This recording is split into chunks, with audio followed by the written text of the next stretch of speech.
Assalamualaikum warahmatullahi wabarakatuh dan selamat sejahtera.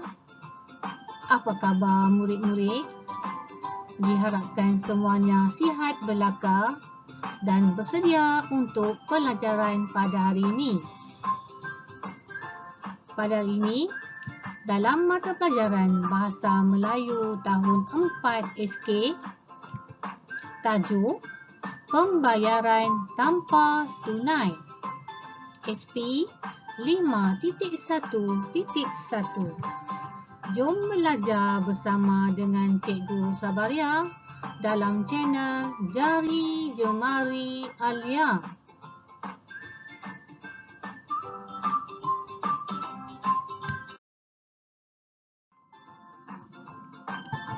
Murid-murid, apa yang kita akan pelajari pada hari ini? Mari kita lihat standard kandungan. 5.1. Memahami dan menggunakan golongan kata mengikut konteks. Seterusnya, dalam standard pembelajaran 5.1.1 memahami dan menggunakan kata nama am, kata nama khas, kata ganti nama dan penjodoh bilangan mengikut konteks tidak formal.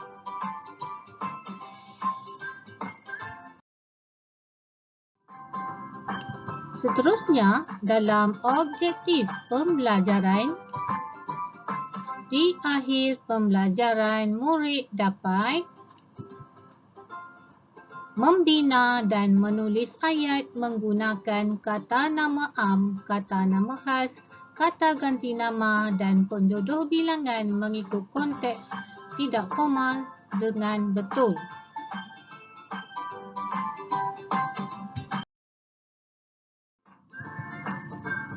Dalam kriteria kejayaan, murid boleh membina dan menulis ayat menggunakan 5 daripada 6 perkataan yang dicetak berwarna merah dengan betul.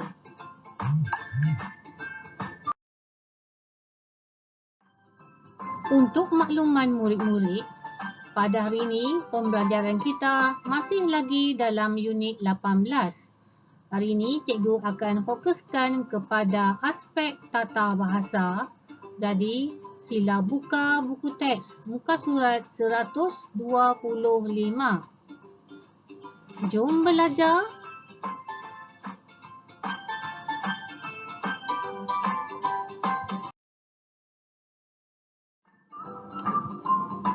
Murid-murid, pernah lihat tak proses pembayaran tanpa tunai?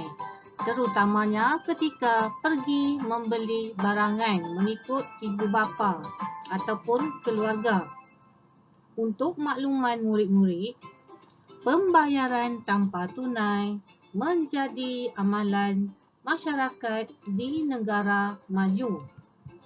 Dan apabila Malaysia bergerak ke arah itu, rakyat dan peniaga juga perlu mempertimbang kaedah pembayaran tanpa tunai.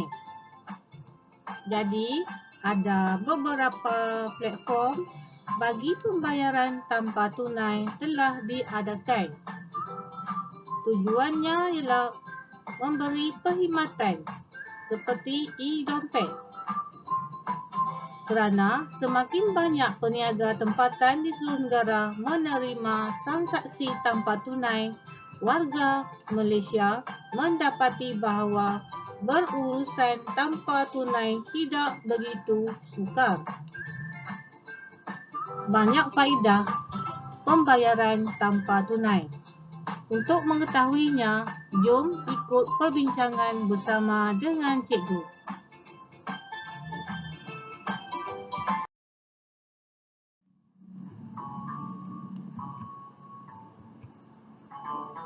Aktiviti pertama.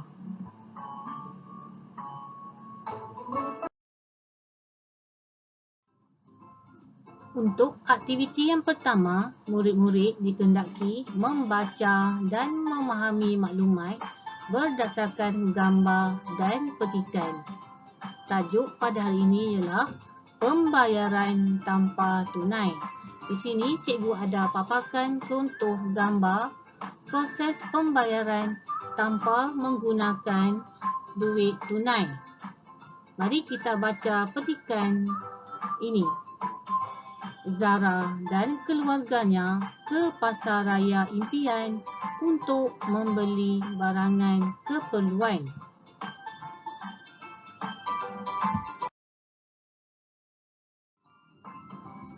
Mari kita ke bahagian makanan. Ibu ingin membeli 2 paket gula, sekampit beras jenama kejora, 2 botol sos cili delima dan 3 tin susu cair. Baiklah Ibu, bolehkah saya dan Tika membeli sebuku roti? Kami mahu bersarapan roti bakar pada pagi esok. Boleh, Zara. Ayah akan membayarnya menggunakan kaedah pembayaran tanpa tunai.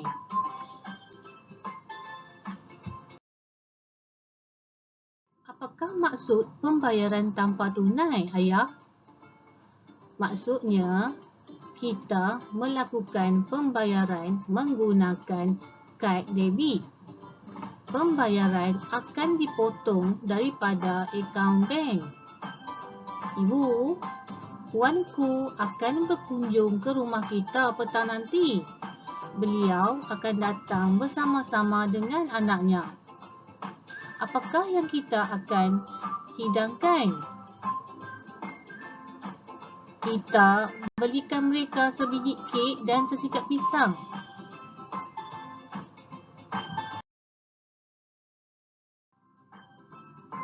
Ibu, boleh saya membeli sekotak coklat untuk Lian? Dia akan menyambut ulang tahun kelahirannya esok. Ya, boleh Tika. Selepas ini, Ibu ingin membeli seekor ayam, seikat sawi dan beberapa tongkol jagung. Sejam kemudian, mereka pun menuju ke kaunter pembayaran. Wah, mudahnya Ayah membuat pembayaran tanpa tunai. Kita akan lebih selamat kerana tidak perlu membawa wang tunai yang banyak.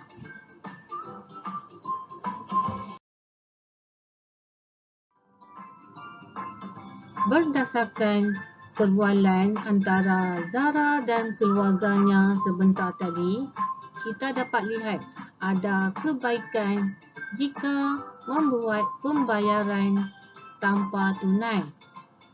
Antaranya ialah dapat mempercepatkan proses pembayaran dan juga lebih selamat kerana tidak perlu membawa wang tunai yang banyak kerana banyak peristiwa ataupun kes berlaku kerana membawa wang tunai yang banyak mengundang masalah yang tidak baik seperti kehilangan wang ataupun wang hilang ataupun tercicir.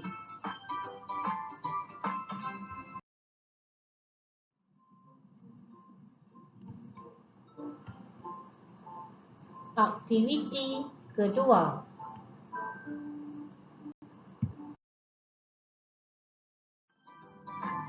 Baiklah murid-murid, tugasan pada hari ini. Yang pertama, murid-murid dikehendaki membaca petikan dialog. Yang kedua, kenal pasti kata nama am, kata nama khas, kata ganti nama serta penjodoh bilangan yang terdapat dalam petikan yang dibaca. Yang ketiga, murid-murid dikehendaki membina ayat berdasarkan perkataan yang berwarna merah dalam petikan.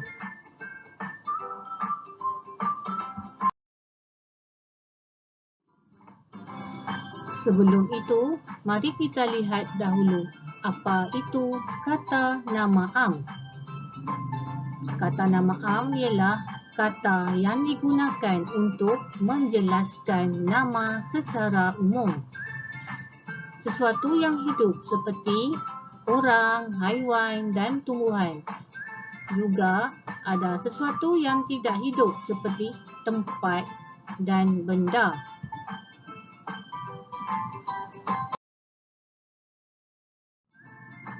Seterusnya, mari kita lihat apa itu kata nama khas.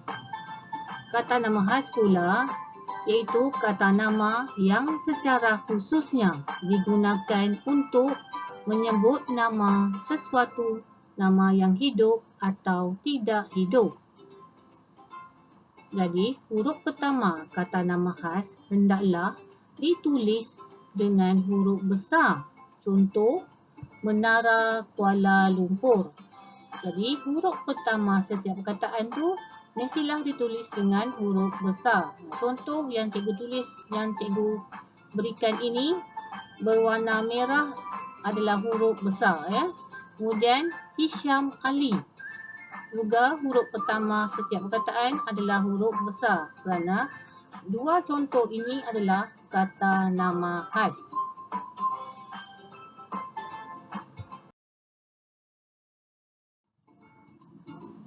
Seterusnya, mari kita lihat pula apa itu kata ganti nama. Ya, kata ganti nama ialah kata ganti nama diri, iaitu perkataan yang menggantikan perkataan nama orang. Terbahagi kepada tiga, iaitu kata ganti diri pertama, kata ganti nama diri kedua dan kata ganti nama diri ketiga. Mari kita lihat contoh kata ganti nama diri pertama, iaitu aku, saya, beta, patik, kita. Contoh kata ganti nama diri kedua iaitu awak, anda, kamu, kalian. Dan contoh kata ganti nama diri yang ketiga iaitu dia, beliau, baginda, mereka.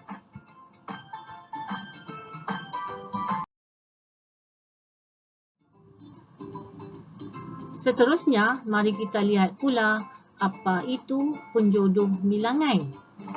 Ya, tajuk ni murid-murid telah belajar semenjak dari tahun 1 lagi.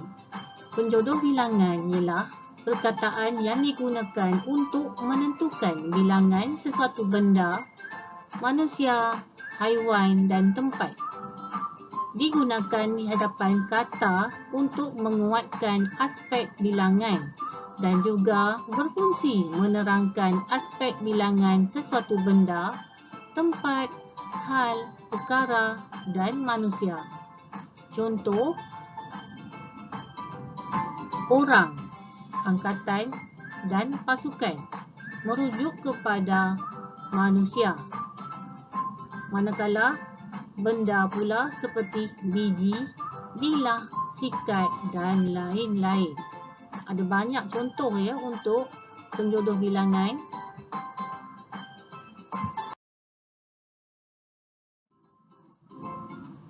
Seterusnya, murid-murid dikehendaki mengenal pasti kata nama am, kata nama khas, kata ganti nama dan penjodoh bilangan yang terdapat dalam petikan. Tadi cikgu telah terangkan apa maksud kata nama am, kata nama khas, kata ganti nama dan penjodoh bilangan. Dan sekarang ni, cuba kenal pasti yang mana satu kata nama am, yang mana satu kata nama khas, kata ganti nama dan juga penjodoh bilangan. Rujuk kepada petikan pada muka surat 125, cuba murid-murid cari dua contoh kata nama am. Cikgu telah beri contoh yang pertama iaitu roti bakar. Dan kata nama khas, contohnya telah diberi jenama kejora. Contoh kata ganti nama diri telah diberi yang pertama ialah kita. Dan penjodoh bilangan. Telah diberi contoh seperti yang terdapat dalam petikan, iaitu sekampit beras. Jadi, cuba murid-murid cari lagi ada beberapa contoh mengikut ciri-ciri ataupun tajuk tentang kata nama khas, kata nama am, kata ganti nama dan juga penjodoh bilangan.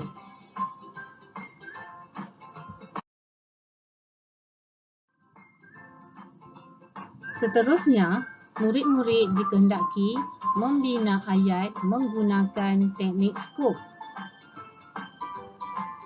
Mari kita lihat contoh ayat. Zara membeli sekampit beras untuk keluarganya. Zara adalah subjek, iaitu pelaku. Kemudian, membeli adalah K, iaitu kata kerja. Sekampit adalah penjodoh bilangan. Beras adalah objek.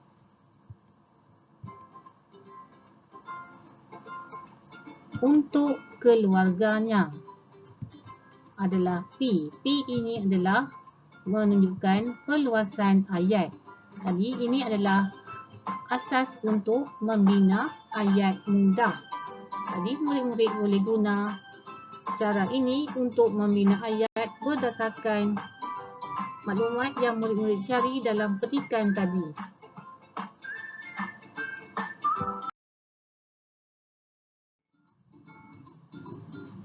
Dalam aktiviti yang ketiga, murid-murid dikehendaki membina dan menulis ayat menggunakan perkataan yang dicetak berwarna. Boleh guna teknik skop untuk membina ayat. Contoh, berdasarkan dalam petikan, ibu ingin membeli 2 paket gula. Ayat yang kedua, ibu ingin membeli 2 paket gula untuk membuat kek. Di sini, daripada ayat yang pertama tu, kita menggunakan teknik skop, cuma tambah P, perluasan ayat. Untuk mendapatkan perluasan ayat, menggunakan kata hubung, iaitu untuk. Jadi, contoh ayat, ibu adalah subjek, membeli adalah kata kerja, gula adalah objek, dan perluasan ayatnya ialah untuk membuat kek. Ini adalah contoh bagaimana membina ayat.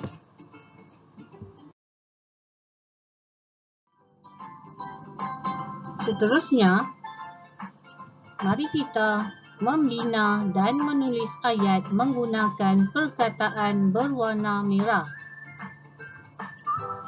Di sini diberikan perkataan yang berwarna merah yang diambil daripada petikan, iaitu sekampit beras, jenama kejora, roti bakar, kita, sesikat pisang, tongkol jagung. Jadi, murid-murid bolehlah membina ayat menggunakan perkataan yang berwarna merah ini.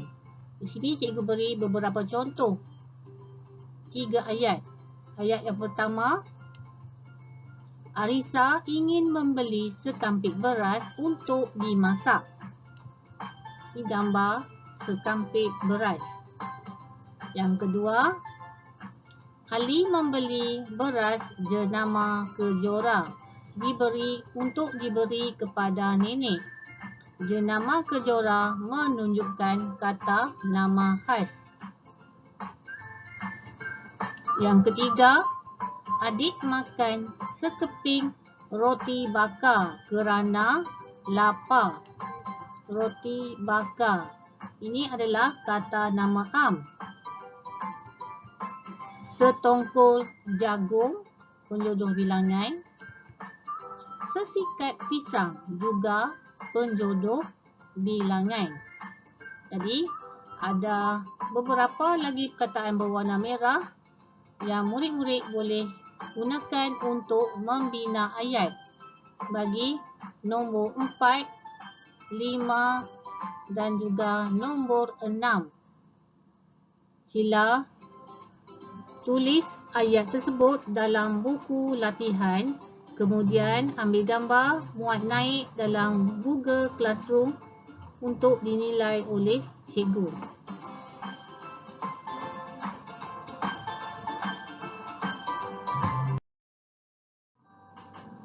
Semoga perkongsian ini dapat memberikan manfaat kepada semua murid. Terima kasih kerana subscribe channel Jari Jemari Alia. Jumpa lagi. Assalamualaikum dan selamat sejahtera.